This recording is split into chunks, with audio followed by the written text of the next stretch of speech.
बातें करते हम खेतों की और उसके रखवाली की। बाग बगीचा फल फूलों और फसलों की हरियाली की। हम बीजों की बातें करते उत्तम जल संसाधन की। हम तकनीकी बातें करते फसलों के उत्पादन की। हर किसान का सपना सच हो जीवन सुखद बनाने को। गाँव-गाँव के हर आंगन का प्यारा सा ये दर्शन। कृषि दर्शन, कृषि दर्शन, कृषि दर्शन, कृषि दर्शन, कृषि दर्शन, कृषि दर्शन, कृषि दर्शन, कृषि दर्शन। खलिहान हमारे सफल किसान कृषि दर्शन कार्यक्रम में आप सभी किसान भाई बहनों का तहे दिल से स्वागत है। रूपा भोजी का जोहार, नमस्कार। तो देर न करते हुए चलिए आपको लिए चलते हैं कृषि समाचार की ओर। फिर मिलते हैं आपसे। नमस्कार, कृषि समाचार में आपका स्वागत है। मैं हूं दिव्यांशु। आइए देखते हैं आज कृषि समाचार में क्या है खास। मिट्टी के स्वास्थ्य के लिए प्राकृतिक कृषि अपनाएं। पीएम कुसुम योजना के तहत सोलर पंप के लिए दी जा रही है सब्सिडी और हल्दी की खेती के लिए अनुशंसित प्रभेद में लगाएं राजेंद्र सोनिया। अब समाचार विस्तार से। खेत की मिट्टी में बेहतर स्वास्थ्य और अधिक पोषक तत्वों से युक्त बेहतर गुणवत्ता वाले उत्पाद प्राप्त करने के लिए जैविक एवं प्राकृतिक खेती अपनाएं। इसमें बाहर से किसी रासायनिक उर्वरक का इस्तेमाल नहीं होता, सिर्फ जीवाणु और जैविक खाद का प्रयोग होता है। खेती से अच्छी आय और वर्ष में एक से अधिक फसलों की खेती के लिए किसानों को सिंचाई के विभिन्न संसाधनों पर पीएम कुसुम योजना के तहत सब्सिडी उपलब्ध कराई जा रही है। इसके तहत किसानों को सब्सिडी पर सिंचाई के लिए सोलर पंप दिए जा रहे हैं। किसान भाई, आप यदि गर्मा धान की खेती करना चाहते हैं तो IR 64 सहभागी धान लगा सकते हैं। यदि हाइब्रिड धान लगाना चाहते हैं तो राई तेज लगा सकते हैं। यह किस्म 110 से 115 दिनों में पककर तैयार हो जाता है। यदि आप गर्मा धान की खेती करने जा रहे हैं तो कम अवधि के बीज का चयन करें। लंबी अवधि के बीज का चयन करने से फसल को खेत में ज्यादा समय लगता है और उत्पादन भी कम होता है।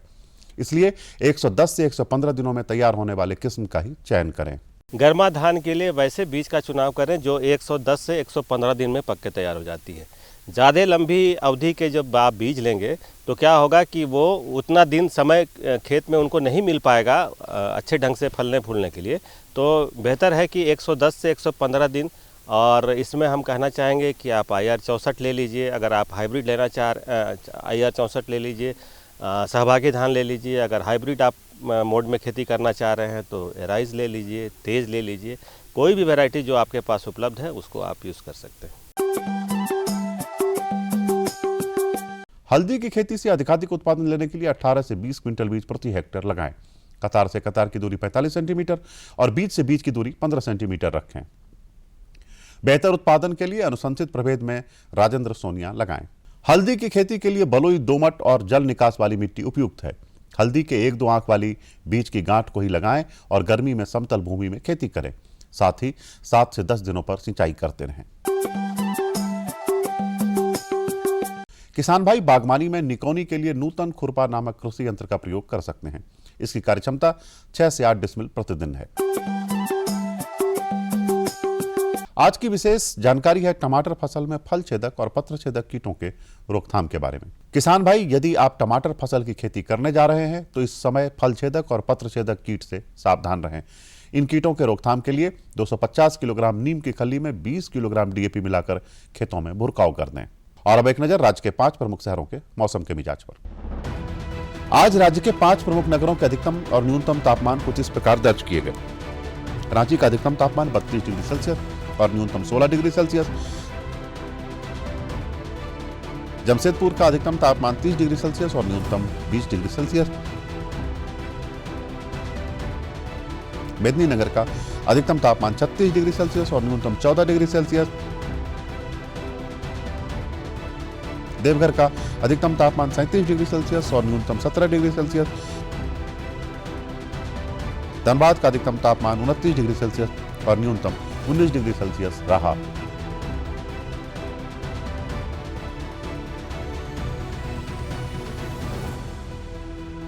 कृषि समाचार में आज इतना ही। अगले दिन अगले अंक में फिर मुलाकात होगी कुछ ताजा तरीन खबरों के साथ। तब तक के लिए दीजिए इजाजत। नमस्कार, जोहार। अभी आप देख रहे थे कृषि समाचार, जिसके अंतर्गत आपने जानकारी ली मंडी की भाव के बारे में, मौसम के मिजाज के बारे में और तरह तरह के खेती बाड़ी के बारे में।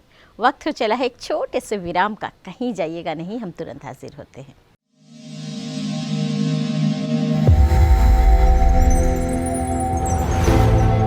आत्मनिर्भर किसान भारत की शान।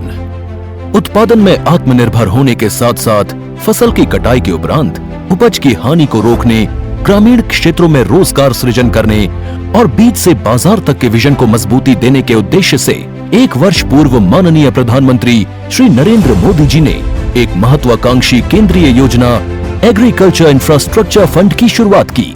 इस आधुनिक इंफ्रास्ट्रक्चर से कृषि आधारित उद्योग लगाने में एक बहुत बड़ा बदलाव आएगा और बहुत बड़ी गति आएगी। साथियों, अब हम उस स्थिति की तरफ बढ़ रहे हैं जहां गांव के कृषि उद्योगों से फूड आधारित उत्पाद शहर जाएंगे और यही तो आत्मनिर्भर भारत अभियान का संकल्प है। एग्रीकल्चर इंफ्रास्ट्रक्चर फंड से पात्र लाभार्थी गोदामों का निर्माण कर सकते हैं, छटाई या ग्रेडिंग इकाई, पैकिंग हाउस, सप्लाई चेन और कोल्ड चेन जैसी सुविधाएं या फिर प्राथमिक कृषि प्रसंस्करण केंद्र की स्थापना कर सकते हैं। इस योजना के तहत पात्र लाभार्थियों को 2 करोड़ रुपए तक के ऋण पर अधिकतम 7 वर्ष के लिए ब्याज में 3% तक की छूट दी जा रही है। ऋण पुनर्भुगतान के लिए 6 महीने से 2 वर्ष तक मोरेटोरियम की सुविधा भी उपलब्ध है। इस योजना ने अब तक सफलता की कई मिसालें कायम की हैं, जैसे कि मध्य प्रदेश के लाभार्थी श्री विपिन त्रिपाठी ने एग्रीकल्चर वेस्ट से बायोफ्यूल बनाने का इनोवेटिव प्राइमरी प्रोसेसिंग सेंटर लगाया है। लोन मिलने की वजह से हम समय पर सारी मशीनों का प्रोक्योरमेंट और सारा सिविल वर्क टाइम पे करवा पाए, जिससे प्रोजेक्ट को लगाना संभव हो पाए। राजस्थान के लाभार्थी श्री यशवर्धन मुंद्रा ने सॉर्टिंग एंड ग्रेडिंग यूनिट लगाकर रोजगार के अवसर पैदा किए हैं। कर्नाटक की महिला उद्यमी श्रीमती ममता वी ने प्राइमरी प्रोसेसिंग सेंटर लगाकर प्रगति की नई राह चुनी है। ಸಣ್ಣ ಪುಟ್ಟ ಉದ್ಯಮಿಗಳನ್ನ ಮತ್ತಷ್ಟು ಅಗ್ರಿಕಲ್ಚರ್ ಅಲ್ಲಿ ಹೆಚ್ಚು ನಾವು ಇನ್ನಷ್ಟು ಸಾಧನೆ ಮಾಡಲಿಕ್ಕೆ ಕಾರಣಕಾರಕವಾದಂತ ಈ ಅಗ್ರಿಕಲ್ಚರಲ್ ಇನ್ಫ್ರಾಸ್ಟ್ರಕ್ಚರ್ ಫಂಡ್ ಇಂದ ನಮ್ಮ ಇನ್ನಷ್ಟು ಯೋಜನೆಗಳು ಆಯೋಜನೆಗಳು ಉತ್ತಮಗೊಂಡಿದೆ। राजस्थान के लाभार्थी श्री दिनेश भट्टर ने जीरे की प्रोसेसिंग यूनिट लगाकर आसपास के ग्रामीणों को आत्मनिर्भरता प्रदान की है। महाराष्ट्र के लाभार्थी श्री अनूप कुमार मोहता ने वेयर हाउस बनाकर अन्न भंडारण को सुनिश्चित किया है।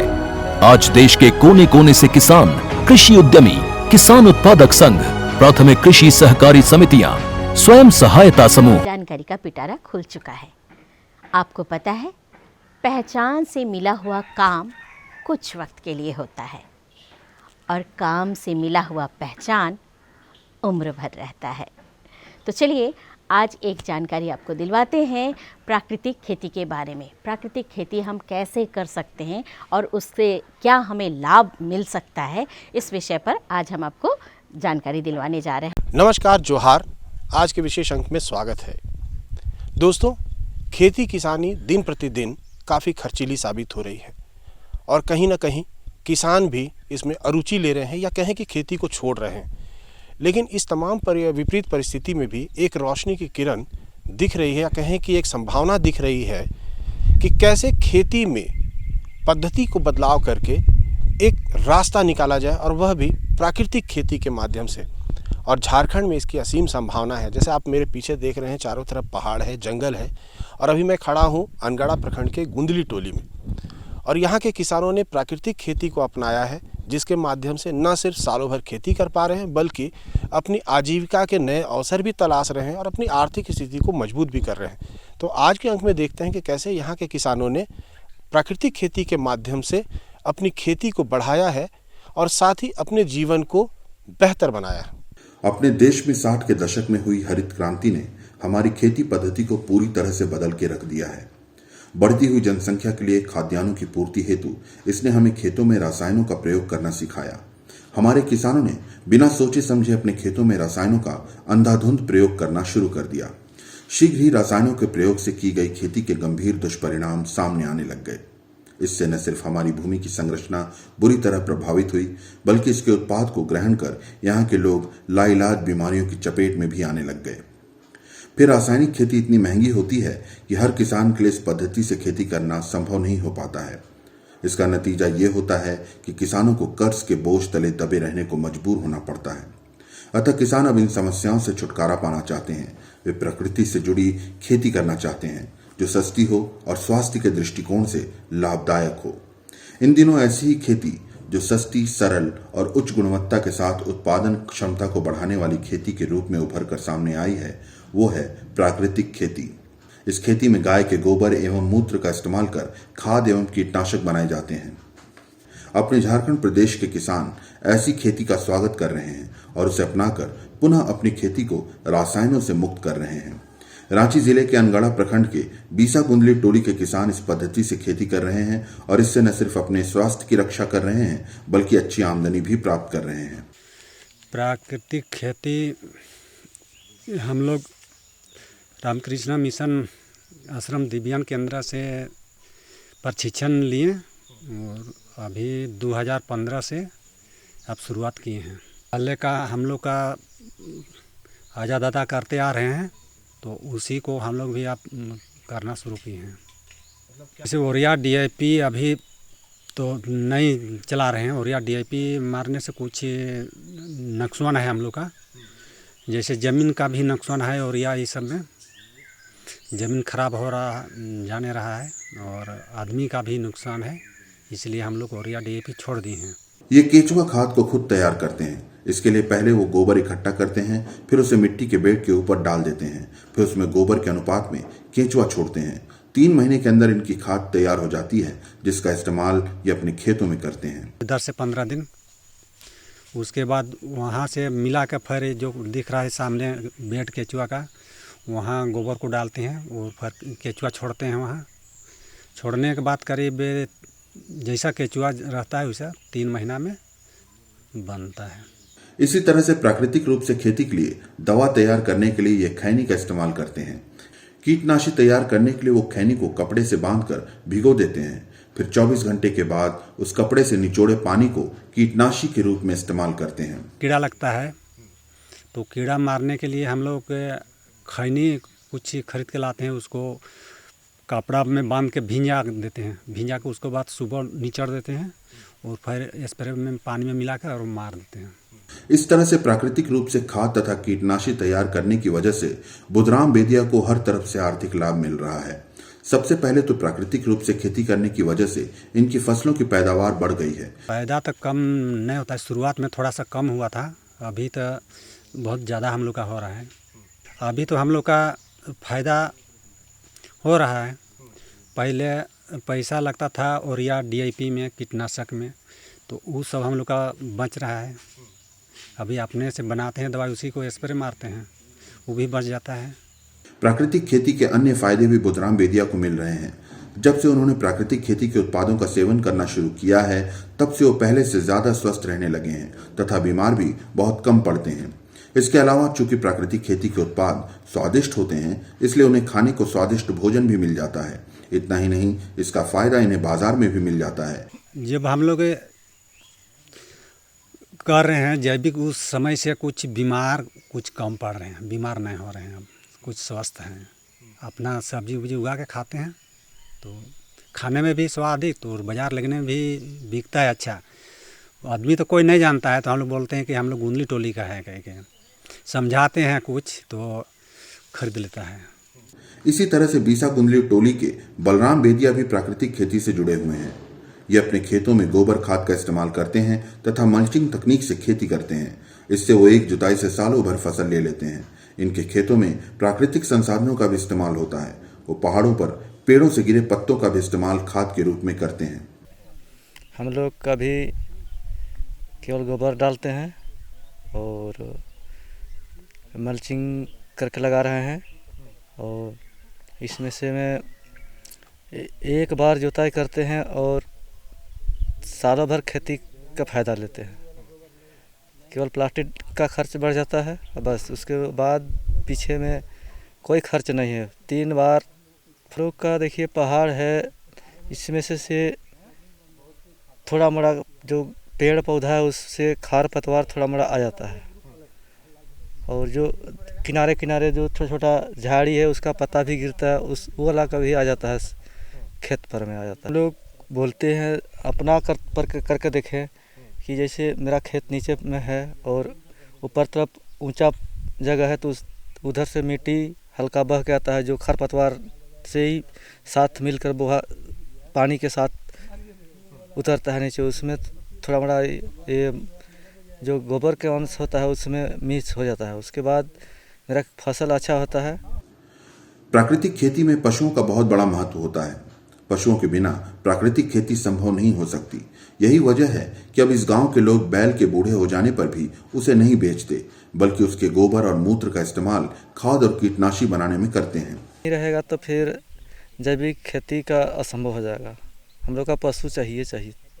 अभी तो कुछ साल से 2-3 साल से अभी कुछ जैसे पहले बैल बूढ़ा बुढ़िया हो जाता था उसमें बेचता था, अभी तो कोई नहीं बेचता है, उसको रहने देता है कि उसका मूत्र और गोबर का ही यूज होगा। इसलिए प्राकृतिक खेती में खेती की लागत कम जाती है तथा पैदावार बढ़ जाती है। इसकी वजह से किसानों की आमदनी में भी वृद्धि होती है। बलराम बेदिया की भी आमदनी प्राकृतिक खेती की वजह से बढ़ गई है। इस बड़ी आमदनी से वो अब अपने परिवार का खर्च चलाते हैं तथा अपने बच्चों को अच्छी शिक्षा उपलब्ध कराते हैं। अभी तो पिछला साल तरबूज लगाया था इसी प्लॉट में, करीब लॉकडाउन में तो नहीं बेचने सके, लेकिन लगभग 30,000 के बेचे। उसमें से बच्चा लोग को पढ़ाने में खर्चा होता है और परिवार में जो खर्चा होता है तो अलग की खर्चा है। अब पढ़ाई में तो जो खर्चा हो तो वहाँ लगेगा ही लगेगा, कोई दो मत की बात नहीं होता है उसमें। अनगढ़ा प्रखंड के किसानों ने प्राकृतिक खेती से होने वाले लाभ को अच्छी तरह से समझा है। यही वजह है कि प्राकृतिक संसाधनों का इस्तेमाल कर वे अपनी खेती के लिए खाद तथा दवा का निर्माण कर रहे हैं। वे अपनी खेती में इस्तेमाल करने के लिए किसी भी तरह का उपादान बाजार से नहीं लाते। इसकी वजह से इनका उत्पादन बढ़ा है तथा आमदनी में वृद्धि हुई है। हम लोग कम से कम 5-6 साल से हम लोग जैविक खेती में लगे हुए हैं। इसमें हम लोग पूरा आसपास का जो संसाधन है उसी से हम लोग अभी मैंने दवा बना रहे हैं, खाद भी बना रहे हैं और उसी से हम लोग खेती करते हैं। बाज़ार से कोई चीज़ हम लोग खरीद करके नहीं लाते हैं और इसी से हम लोग का आमदनी बढ़िया हो रहा है। इन किसानों के पूर्वज रासायनिक पद्धति से खेती करते थे। इससे इनकी भूमि की उर्वरा शक्ति नष्ट हो रही थी। इतना ही नहीं, इनके स्वास्थ्य पर भी इसका बुरा प्रभाव पड़ रहा था। जब से इन्होंने प्राकृतिक खेती की शुरुआत की है तब से इनकी जमीन और स्वास्थ्य पर सकारात्मक प्रभाव पड़ा है। हम लोग का जो आजा दादा लोग थे वो लोग ज़्यादा तो नहीं बने, कुछ आधा लगा रहे थे बने रासायनिक खाद और रासायनिक दवा, तो उसमें ज़मीन पूरा ख़राब हो चुका था। उसमें आदमी भी बीमार होते थे, रोग भी होता था। आज हम लोग मैंने जैविक में आए हैं तो उसमें वो जो बीमार होते हैं लोग और ज़मीन भी जो शुद्ध हो रहा है वो सही हो रहा है। धुरलेटा ग्राम के हरिचरण उरांव भी प्राकृतिक खेती से जुड़े हुए हैं। वे अपनी खेती में पूर्णतः प्राकृतिक संसाधनों का उपयोग कर अपनी खेती के लिए खाद तथा दवा बनाते हैं और उनका उपयोग खेतों में करते हैं। इससे इनकी फसलों की पैदावार में काफ़ी बढ़ोतरी हुई है। सर जी, हम लोग का यहाँ जितना भी खेती हो रहा है, जितना भी प्राकृतिक का देन है, गोबर है, गौमूत्र है और तरह तरह के पत्ते हैं, जैसे कि जो कि बैल बकरी नहीं खाते हैं, ऐसे पत्तों को हम दवा बनाते हैं। और जो बच्चा खुचा मेरा सब्जी बच्चा खुचा रहता है उसको सरसगैब बोलते हैं हम लोग, उसका इस्तेमाल गोबर गौमूत्र और सब्जी का बचा हुआ एक्सेस डाल देते हैं, वो हम लोग का खाद बन जाता है। इसी तरह फिर हम लोग जीवामृत बनाते हैं। जीवामृत तो उसमें थोड़ा सा गुड़ और बेसन खरीद के लाना पड़ता है, बाकी अपना घर में हो जाता है। उसी को हम लोग यूज करते हैं। धान में भी, गेहूँ, किसी भी फसल का हम लोग प्रयोग कर सकते हैं। और जैसे ड्रिप के साधन से हम लोग ड्रिप में भी चला सकते हैं जीवामृत को, उसको ड्रिप में हम लोग चला सकते हैं। उससे अच्छा अभी हम लोग एक और बनाते हैं बाहुबली रामबाण, तो ये ड्रिप के माध्यम से भी इसको छोड़ देते हैं और छिड़काव भी करते हैं। हरिचरण बताते हैं कि प्राकृतिक खेती का प्रशिक्षण उन्हें दिव्यांग कृषि विज्ञान केंद्र रांची से प्राप्त हुआ।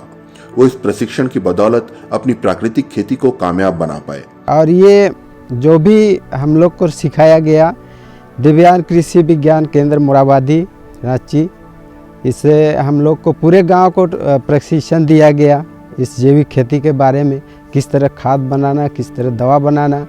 ये रामकृष्ण मिशन से ही हम लोग को ट्रेनिंग दिया गया पूरे गांव को। बीसा गुंदली टोली के मणिराम बेदिया भी आज प्राकृतिक खेती से जुड़े हुए हैं। वो अपने खेतों में प्राकृतिक संसाधनों का इस्तेमाल कर खाद तैयार करते हैं। इसके लिए वो खेतों में खरपतवार का इस्तेमाल करते हैं, फिर बारिश के साथ जो पत्ते बहकर खेतों में आते हैं उसका भी इस्तेमाल करते हैं। इसके अलावा वो केंचुआ खाद भी खुद बनाकर अपनी खेती करते हैं। खेत में रहता है ना, इसका जितना खार पतवार इस सब जड़ जाता है, पत्ता उत्ता सब हम लोग को से ही सड़ जाता है, हम लोग को उससे भी खाद आ जाता है। और सड़ने के बाद और इसे तो माद हम लोग केंचुआ खाद ये सब लगावे घर रहे हैं, उसमें मिक्स हो जाता है। और जो बारिश होता है तो और जंगल झाड़ के पत्ता आ जाता है तो उसमें भी आता है। तो यहाँ पर हम लोग का वो मिक्स होने के बाद मिट्टी को हल्का रखता है। प्राकृतिक खेती से जुड़ने की वजह से आज मणिराम बेदिया को खेती में उतनी पूंजी नहीं लगती जितनी उन्हें रासायनिक खेती में लगती थी। रासायनिक खेती की तुलना में अब इनकी फसलों की पैदावार भी बढ़ गई है, इनकी आमदनी में वृद्धि हुई है। पहले जहां रासायनिक खेती से इन्हें सालों भर खाना भी नसीब नहीं होता था, प्राकृतिक खेती से इनका घर अनाजों से भरा रहता है। हम लोग के लिए तो अभी उसमें अच्छा होता है, इसलिए जैविक खेती कर रहे हैं। और हम लोग को पूंजी वूंजी जैसे ज़्यादा नहीं लग रहा है, जैसे लग रहा था पहले कि खाद उद का दाम लग रहा था, दवा का दाम लग रहा था, वो हम लोग को नहीं लग रहा है। इसलिए हम लोग अपना से बना रहे हैं तो हम लोग को पूंजी वूंजी कम लग रहा है और पैदावार अच्छा हो रहा है। पहले तो हम लोग को नहीं बच रहा था, वो साल भर खाने का नहीं हो रहा था। अब जब करते आ रहे हैं कर रहे हैं तो हम लोग को साल भर तक आ जाता है। वो जो कुछ तो इसे कमा बे करते हैं, फिर भी हम लोग का इसमें कुछ आ रहा है। बीसा गुंदली टोली में प्राकृतिक खेती का दिनों दिन प्रसार हो रहा है। यही वजह है कि बुधराम बेदिया से प्रेरित होकर भिखारी बेदिया ने भी प्राकृतिक खेती का दामन थाम लिया है। ये बताते हैं कि रासायनिक खेती में उन्हें पूंजी ज्यादा लगती थी और जमीन की संरचना भी खराब हो रही थी। तो बुधराम कर रहा था, उसी से हम सीखे हैं, उसी का आधार पर सीखे हैं, उसी का देख देख के सीखे हैं, तो उसका बाद से कर रहे हैं। मतलब यूरिया DAP डाल रहे थे तो उसमें बहुत मतलब पूंजी लगता था और धीरे धीरे ज़मीन जो है सो ख़राब होने जा रहा है। ये हम लोग मैंने कुछ आदमी करने लगा ना जैविक खेती, देखते देखते और हम लोग को भी बताया, मैंने यूरिया DAP छोड़िए और जैविक में आइए, तो हम लोग भी बस जैविक में आ गए।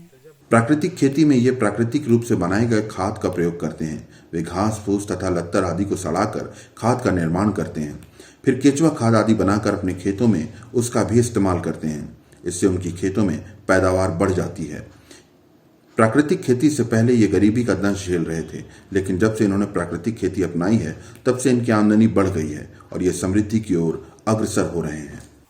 मन में तो बुझा रहा था कि इतना उपज कम हो रहा है तो चलेगा, तो इसमें सोचने लगे कि बहुत कम हो रहा है, तो 1-2 साल का बाद फिर धीरे धीरे जब यही जैविक खाद यूज करने लगे तो कुछ मैंने पैदा बढ़ने लगा।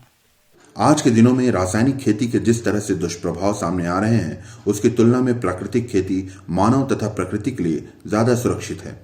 दूसरी तरफ इसमें खेती की लागत भी कम जाती है, जिससे किसानों को सहूलियत होती है। अपने प्रदेश में अनगढ़ा प्रखंड के बीसा गुंदली टोली ग्राम के किसानों ने प्राकृतिक खेती की खूबियों को पहचाना है और उसे अपनाकर क्षेत्र में नई पहल की है। यहाँ के किसान इस प्राकृतिक खेती से समृद्धि की ओर बढ़ रहे हैं।